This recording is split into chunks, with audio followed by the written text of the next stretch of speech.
జూన్లో మురిపించి ముఖం చాటిన వర్షాలు మళ్లీ ఆశలు రేకెత్తిస్తున్నాయి. ఖరీఫ్లో కళ్ళు కాయలు కాసేలా ఎదురుచూస్తున్న రైతుల్లో ఆనందం నింపేలా కనిపిస్తున్నాయి.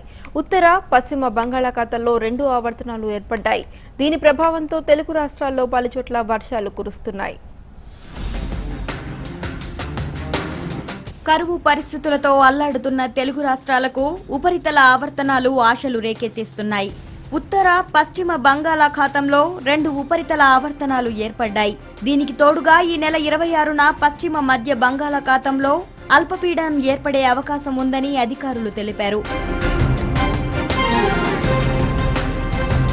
గాలిలో తేమ పెరగడం, గరిష్ట ఉష్ణోగ్రత ప్రభావంతో తెలుగు రాష్ట్రాల్లో అక్కడక్కడా ఉరుములతో కూడిన వర్షాలు కురిశాయి.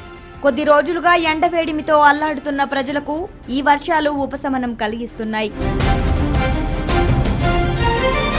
హైదరాబాద్ వాసులపై వరుణుడు కరుణ చూపాడు. నగరంలో పలు చోట్ల ఓ మోస్తారు జల్లులు పడ్డాయి. 2-3 రోజులుగా ఉక్కపోత, పెరిగిన ఉష్ణోగ్రతలతో వాతావరణం ఒక్కసారిగా చల్లబడి ఆహ్లాదకరంగా మారింది. పలు చోట్ల రాకపోకలకు వాహనదారులు ఇబ్బందులు పడ్డారు.